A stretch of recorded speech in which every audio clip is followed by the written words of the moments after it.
Because it's leap day, I get to do something a little bit different. So I don't know if I have formally introduced myself. I am Rachel Gardner, and I have another podcast as well. It's called Spiritual Musings of a Popcorn Brain, and that's me, the popcorn brain, with my ADD. And I was trying to figure out, what do I do on leap day? I get to do something special. And there's a couple of books that come to mind that are my favorite. And I couldn't decide, especially between two different ones. And I felt like God pointed me in the direction of this one. So today, for Leap Day, February 29th of 2024, I am going to read through Esther. Dear Jesus, I pray that as I read your word, that you would guide me, guide my voice, help us to understand, to see you all over this book, to see and understand how you speak to us, even though this was back then, but the ways in which you speak to us even now. In your name we pray. Amen. Esther 1:1 through 10:3. These events happened in the days of King Xerxes, who reigned over 127 provinces stretching from India to Ethiopia. At that time, Xerxes ruled his empire from his royal throne at the fortress of Susa. In the 3rd year of his reign, he gave a banquet for all his nobles and officials. He invited all the military officers of Persia and Media, as well as the princes and nobles of the provinces.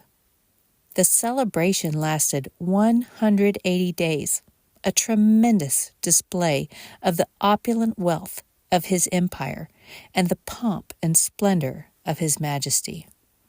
When it was all over, the king gave a banquet for all the people, from the greatest to the least, who were in the fortress of Susa. It lasted for 7 days and was held in the courtyard of the palace garden. The courtyard was beautifully decorated with white cotton curtains and blue hangings, which were fastened with white linen cords and purple ribbons to silver rings embedded in marble pillars. Gold and silver couches stood on a mosaic pavement of porphyry, marble, mother of pearl, and other costly stones. Drinks were served in gold goblets of many designs, and there was an abundance of royal wine, reflecting the king's generosity. By edict of the king, no limits were placed on the drinking, for the king had instructed all his palace officials to serve each man as much as he wanted. At the same time, Queen Vashti gave a banquet for the women in the royal palace of King Xerxes. On the 7th day of the feast, when King Xerxes was in high spirits because of the wine, he told the 7 eunuchs who attended him, Mehuman, Biztha, Harbona, Bigtha, Abagtha, Zethar, and Carcass, to bring Queen Vashti to him with the royal crown on her head. He wanted the nobles and all the other men to gaze on her beauty, for she was a very beautiful woman. But when they conveyed the king's order to Queen Vashti, she refused to come. This made the king furious, and he burned with anger. He immediately consulted with his wise advisers, who knew all the Persian laws and customs, for he always asked their advice.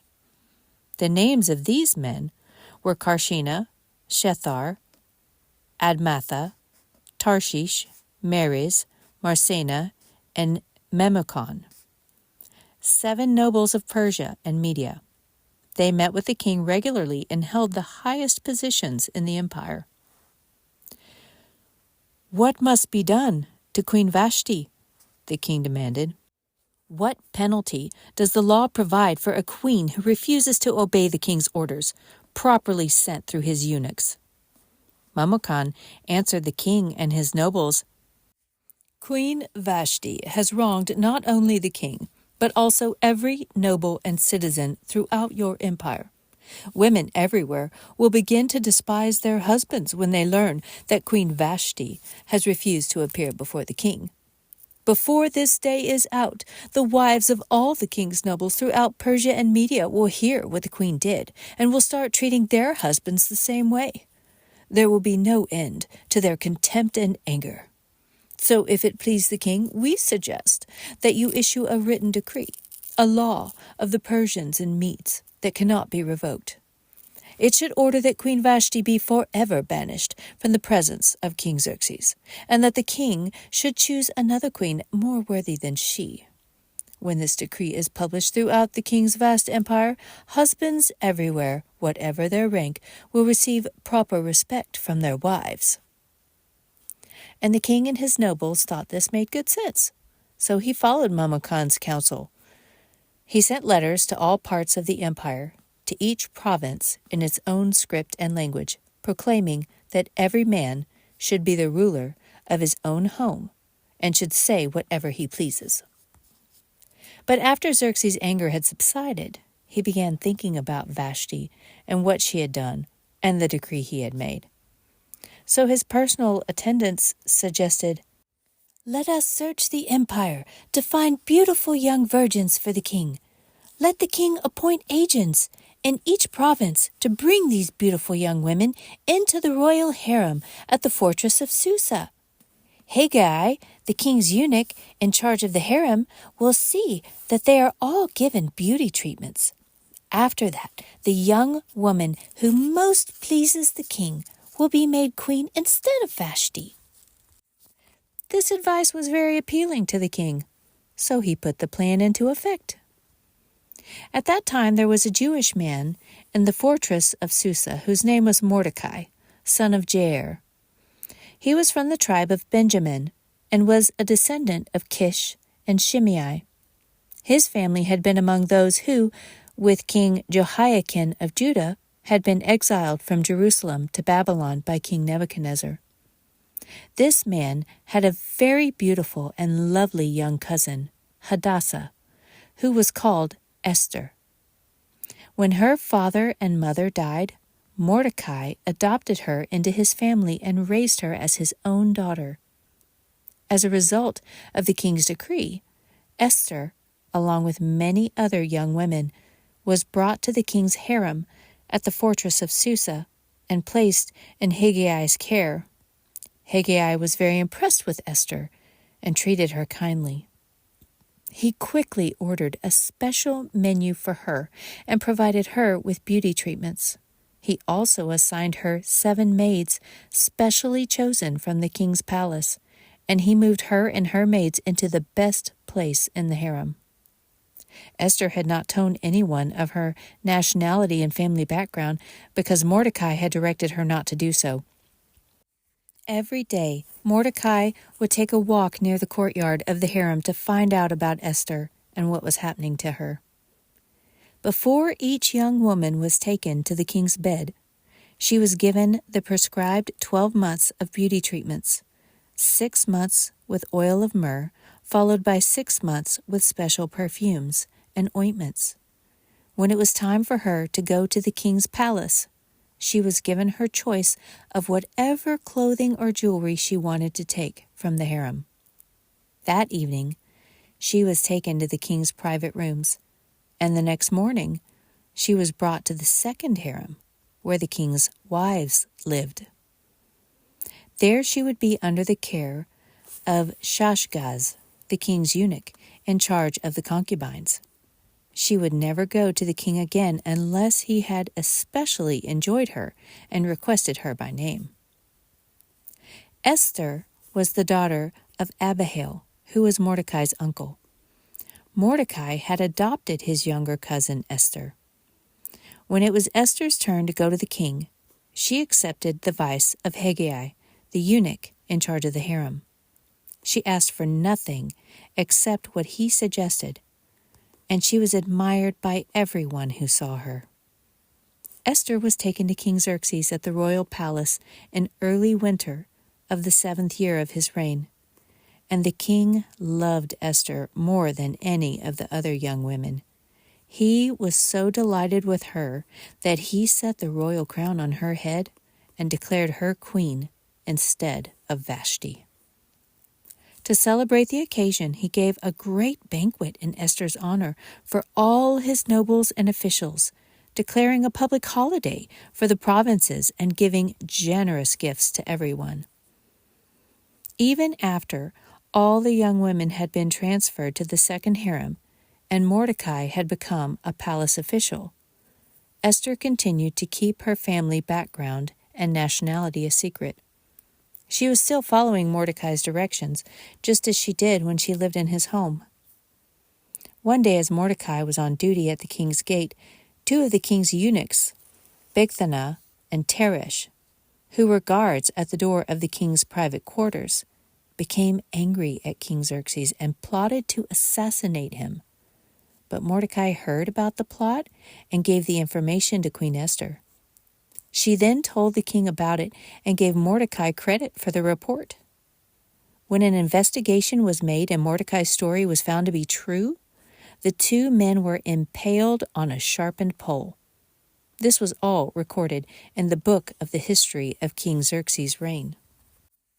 Sometime later, King Xerxes promoted Haman, son of Hammedatha, the Agagite, over all the other nobles, making him the most powerful official in the empire.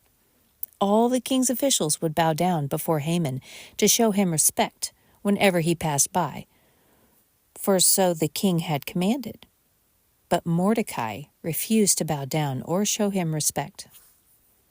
Then the palace officials at the king's gate asked Mordecai, "Why are you disobeying the king's command?" They spoke to him day after day, but still he refused to comply with the order. So they spoke to Haman about this to see if he would tolerate Mordecai's conduct, since Mordecai had told them he was a Jew. When Haman saw that Mordecai would not bow down or show him respect, he was filled with rage. He had learned of Mordecai's nationality, so he decided it was not enough to lay hands on Mordecai alone. Instead, he looked for a way to destroy all the Jews throughout the entire empire of Xerxes. So in the month of April, during the 12th year of King Xerxes' reign, lots were cast in Haman's presence. The lots were called Purim to determine the best day and month to take action. And the day selected was March 7, nearly a year later. Then Haman approached King Xerxes and said, "There is a certain race of people scattered through all the provinces of your empire who keep themselves separate from everyone else. Their laws are different from those of any other people, and they refuse to obey the laws of the king. So it is not in the king's interest to let them live. If it please the king, issue a decree that they be destroyed, and I will give 10,000 large sacks of silver to the government administrators to be deposited in the royal treasury." The king agreed, confirming his decision by removing his signet ring from his finger and giving it to Haman, son of Hammedatha the Agagite, the enemy of the Jews. The king said, "The money and the people are both yours to do with as you see fit." So on April 17, the king's secretaries were summoned, and a decree was written exactly as Haman dictated. It was sent to the king's highest officers, the governors of the respective provinces, and the nobles of each province in their own scripts and languages. The decree was written in the name of King Xerxes and sealed with the king's signet ring. Dispatches were sent by swift messengers into all the provinces of the empire, giving the order that all Jews, young and old, including women and children, must be killed, slaughtered, and annihilated on a single day. This was scheduled to happen on March 7 of the next year. The property of the Jews would be given to those who killed them. A copy of this decree was to be issued as law in every province and proclaimed to all peoples so that they would be ready to do their duty on the appointed day. At the king's command, the decree went out by swift messengers, and it was also proclaimed in the fortress of Susa. Then the king and Haman sat down to drink, but the city of Susa fell into confusion. When Mordecai learned about all that had been done, he tore his clothes, put on burlap and ashes, and went out into the city, crying with a loud and bitter wail. He went as far as the gate of the palace, for no one was allowed to enter the palace gate while wearing clothes of mourning. And as news of the king's decree reached all the provinces, there was great mourning among the Jews. They fasted, wept, and wailed, and many people lay in burlap and ashes. When Queen Esther's maids and eunuchs came and told her about Mordecai, she was deeply distressed. She sent clothing to him to replace the burlap, but he refused it. Then Esther sent for Hathach, one of the king's eunuchs who had been appointed as her attendant. She ordered him to go to Mordecai and find out what was troubling him and why he was in mourning. So Hathach went out to Mordecai in the square in front of the palace gate. Mordecai told him the whole story, including the exact amount of money Haman had promised to pay into the royal treasury for the destruction of the Jews. Mordecai gave Hathach a copy of the decree issued in Susa that called for the death of all Jews. He asked Hathach to show it to Esther and explain the situation to her. He also asked Hathach to direct her to go to the king to beg for mercy and plead for her people. So Hathach returned to Esther with Mordecai's message. Then Esther told Hathach to go back and relay this message to Mordecai. All the king's officials and even the people in the provinces know that anyone who appears before the king in his inner court without being invited is doomed to die unless the king holds out his gold scepter. And the king has not called for me to come to him for 30 days. So Hathach gave Esther's message to Mordecai. Mordecai sent this reply to Esther. Don't think for a moment that because you're in the palace, you will escape when all other Jews are killed. If you keep quiet at a time like this, deliverance and relief for the Jews will arise from some other place. But you and your relatives will die. Who knows if perhaps you were made queen for just such a time as this? Then Esther sent this reply to Mordecai. Go and gather together all the Jews of Susa and fast for me. Do not eat or drink for 3 days, day or night. My maids and I will do the same. And then, though it is against the law, I will go in to see the king. If I must die, I must die. So Mordecai went away and did everything as Esther had ordered him. On the 3rd day of the fast, Esther put on her royal robes and entered the inner court of the palace, just across from the king's hall. The king was sitting on his royal throne facing the entrance. When he saw Queen Esther standing there in the inner court, he welcomed her and held out the gold scepter to her. So Esther approached and touched the end of the scepter. Then the king asked her, What do you want, Queen Esther? What is your request? I will give it to you, even if it is half the kingdom.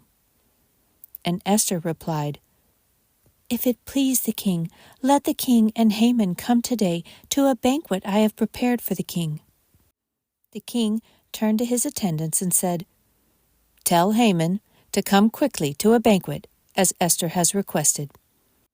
So the king and Haman went to Esther's banquet. And while they were drinking wine, the king said to Esther, Now tell me, what do you really want? What is your request? I will give it to you, even if it is half the kingdom. Esther replied, This is my request and deepest wish. If I have found favor with the king, and if it pleases the king to grant my request and do what I ask, please come with Haman tomorrow to the banquet I will prepare for you. Then I will explain what this is all about. Haman was a happy man as he left the banquet. But when he saw Mordecai sitting at the palace gate, not standing up or trembling nervously before him. Haman became furious. However, he restrained himself and went on home. Then Haman gathered together his friends and Zeresh his wife, and boasted to them about his great wealth and his many children. He bragged about the honors the king had given him and how he had been promoted over all the other nobles and officials. Then Haman added, "And that's not all. Queen Esther invited only me and the king himself to the banquet she prepared for us, and she has invited me to dine with her and the king again tomorrow." Then he added, "But this is all worth nothing as long as I see Mordecai the Jew just sitting there at the palace gate." So Haman's wife Zeresh and all his friends suggested, "Set up a sharpened pole that stands 75 feet tall, and in the morning ask the king to impale Mordecai on it. When this is done, you can go on your merry way to the banquet with the king." This pleased Haman, and he ordered the pole set up. That night, the king had trouble sleeping, so he ordered an attendant to bring the book of the history of his reign so it could be read to him. In those records, he discovered an account of how Mordecai had exposed the plot of Bigthana and Teresh, two of the eunuchs who guarded the door to the king's private quarters. They had plotted to assassinate King Xerxes. "What reward or recognition did we ever give Mordecai for this?" the king asked. His attendants replied, "Nothing has been done for him." "Who is that in the outer court?" the king inquired. As it happened, Haman had just arrived in the outer court of the palace to ask the king to impale Mordecai on the pole he had prepared. So the attendants replied to the king, "Haman is out in the court." "Bring him in," the king ordered. So Haman came in, and the king said, "What should I do to honor a man who truly pleases me?" Haman thought to himself, "Whom would the king wish to honor more than me?"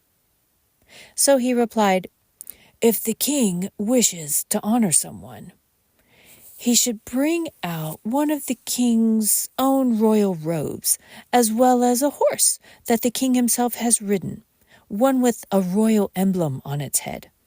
Let the robes and the horse be handed over to one of the king's most noble officials, and let him see that the man whom the king wishes to honor is dressed in the king's robes and led through the city square on the king's horse.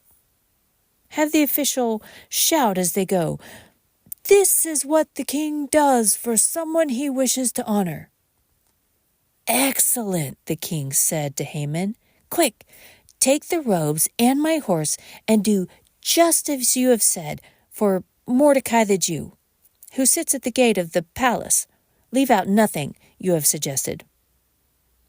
So Haman took the robes and put them on Mordecai, placed him on the king's own horse, and led him through the city square, shouting, "This is what the king does for someone he wishes to honor." Afterward, Mordecai returned to the palace gate, but Haman hurried home dejected and completely humiliated. When Haman told his wife Zeresh and all his friends what had happened, his wise advisors and his wife said, "Since Mordecai, this man who has humiliated you, is of Jewish birth, you will never succeed in your plans against him. It will be fatal to continue opposing him."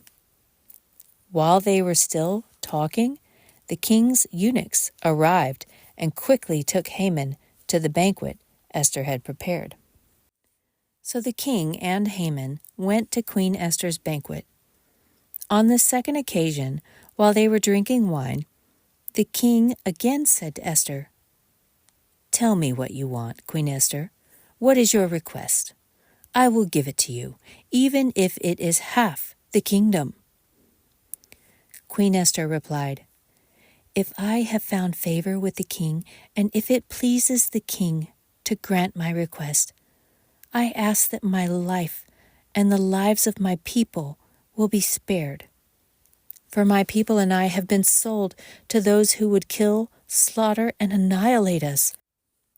If we had merely been sold as slaves, I could remain quiet, for that would be too trivial a matter to warrant disturbing the king.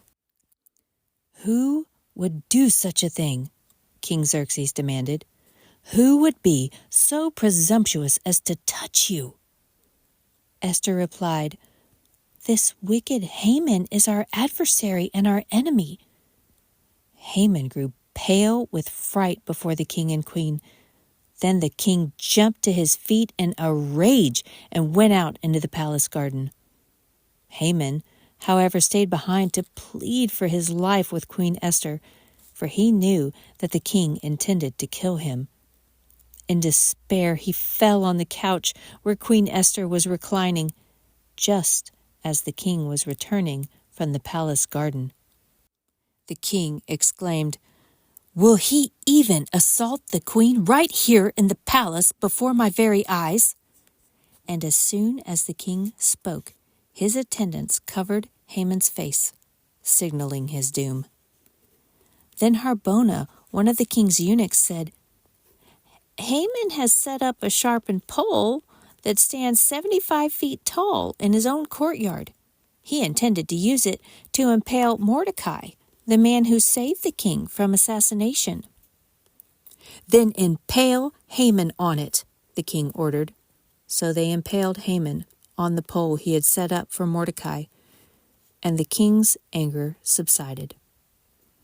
On that same day, King Xerxes gave the property of Haman, the enemy of the Jews, to Queen Esther. Then Mordecai was brought before the king, for Esther had told the king how they were related. The king took off his signet ring, which he had taken back from Haman, and gave it to Mordecai. And Esther appointed Mordecai to be in charge of Haman's property. Then Esther went again before the king, falling down at his feet and begging him with tears to stop the evil plot devised by Haman the Agagite against the Jews. Again, the king held out the gold scepter to Esther. So she rose and stood before him. Esther said, If it please the king, and if I have found favor with him, and if he thinks it is right, and if I am pleasing to him, let there be a decree that reverses the orders of Haman, son of Hammedatha the Agagite, who ordered that Jews throughout all the king's provinces should be destroyed. For how can I endure to see my people and my family slaughtered and destroyed? Then King Xerxes said to Queen Esther and Mordecai the Jew, I have given Esther the property of Haman, and he has been impaled on a pole because he tried to destroy the Jews.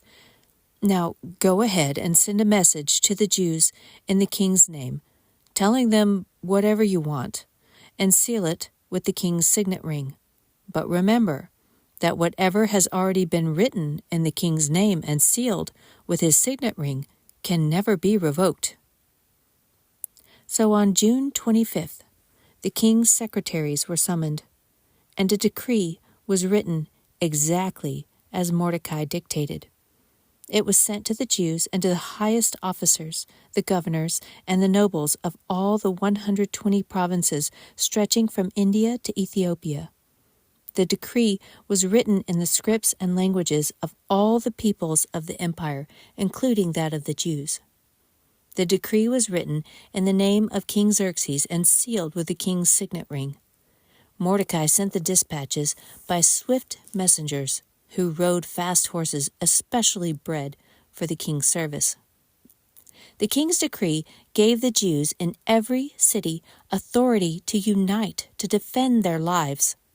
They were allowed to kill, slaughter, and annihilate anyone of any nationality or province who might attack them or their children and wives, and to take the property of their enemies. The day chosen for this event throughout all the provinces of King Xerxes was March 7 of the next year. A copy of this decree was to be issued as law in every province and proclaimed to all peoples, so that the Jews would be ready to take revenge on their enemies on the appointed day. So, urged on by the king's command, the messengers rode out swiftly on fast horses, bred for the king's service. The same decree was also proclaimed in the fortress of Susa. Then Mordecai left the king's presence, wearing the royal robe of blue and white, the great crown of gold, and an outer cloak of fine linen and purple. And the people of Susa celebrated the new decree. The Jews were filled with joy and gladness and were honored everywhere.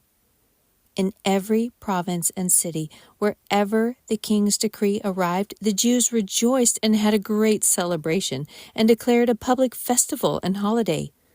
And many of the people of the land became Jews themselves, for they feared what the Jews might do to them. So on March 7, the two decrees of the king were put into effect. On that day, the enemies of the Jews had hoped to overpower them, but quite the opposite happened. It was the Jews who overpowered their enemies. The Jews gathered in their cities throughout all the king's provinces to attack anyone who tried to harm them. But no one could make a stand against them, for everyone was afraid of them. And all of the nobles of the provinces, the highest officers, the governors, and the royal officials helped the Jews for fear of Mordecai. For Mordecai had been promoted in the king's palace, and his fame spread throughout all the provinces as he became more and more powerful. So the Jews went ahead on the appointed day and struck down their enemies with the sword. They killed and annihilated their enemies and did as they pleased with those who hated them. In the fortress of Susa itself, the Jews killed 500 men. They also killed Parshandatha, Dalphon, Aspatha, Poratha, Adalia, Aridatha, Parmashta, Arisai, Aridai, and Vazatha, the 10 sons of Haman, son of Hammedatha, the enemy of the Jews. But they did not take any plunder. That very day, when the king was informed of the number of people killed in the fortress of Susa, he called for Queen Esther. He said, "The Jews have been killed, 500 men in the fortress of Susa alone, as well as Haman's 10 sons. If they have done that here, what has happened in the rest of the provinces? But now, what more do you want? It will be granted to you. Tell me, and I will do it." Esther responded, "If it please the king, give the Jews in Susa permission to do again tomorrow as they have done today, and let the bodies of Haman's 10 sons be impaled on a pole." So the king agreed, and the decree was announced in Susa, and they impaled the bodies of Haman's 10 sons. Then the Jews at Susa gathered together on March 8, and killed 300 more men, and again they took no plunder. Meanwhile, the other Jews throughout the king's provinces had gathered together to defend their lives. They gained relief from all their enemies, killing 75,000 of those who hated them. But they did not take any plunder. This was done throughout the provinces on March 7, and on March 8 they rested, celebrating their victory with a day of feasting and gladness. The Jews at Susa killed their enemies on March 7 and again on March 8, then rested on March 9, making that their day of feasting and gladness. So to this day, rural Jews living in remote villages celebrate an annual festival and holiday on the appointed day in late winter, when they rejoice and send gifts of food to each other. Mordecai recorded these events and sent letters to the Jews near and far throughout all the provinces of King Xerxes, calling on them to celebrate an annual festival on these 2 days. He told them to celebrate these days with feasting and gladness, and by giving gifts of food to each other and presents to the poor. This would commemorate a time when the Jews gained relief from their enemies, when their sorrow was turned into gladness and their mourning to joy. So the Jews accepted Mordecai's proposal and adopted this annual custom. Haman, son of Hammedatha the Agagite, the enemy of the Jews, had plotted to crush and destroy them on the date determined by casting lots. The lots were called Purim. But when Esther came before the king, he issued a decree causing Haman's evil plot to backfire, and Haman and his sons were impaled on a sharpened pole. That is why this celebration is called Purim, because it is the ancient word for casting lots. So because of Mordecai's letter, and because of what they had experienced, the Jews throughout the realm agreed to inaugurate this tradition and to pass it on to their descendants and to all who became Jews. They declared they would never fail to celebrate these 2 prescribed days at the appointed time each year. These days would be remembered and kept from generation to generation and celebrated by every family throughout the provinces and cities of the empire. This festival of Purim would never cease to be celebrated among the Jews, nor would the memory of what happened ever die out among their descendants. Then Queen Esther, the daughter of Abihail, along with Mordecai the Jew, wrote another letter putting the queen's full authority behind Mordecai's letter to establish the festival of Purim. Letters wishing peace and security were sent to the Jews throughout the 127 provinces of the empire of Xerxes.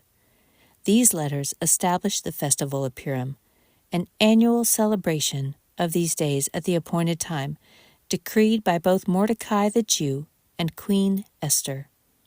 The people decided to observe this festival just as they had decided for themselves and their descendants to establish the times of fasting and mourning. So the command of Esther confirmed the practices of Purim, and it was all written down in the records.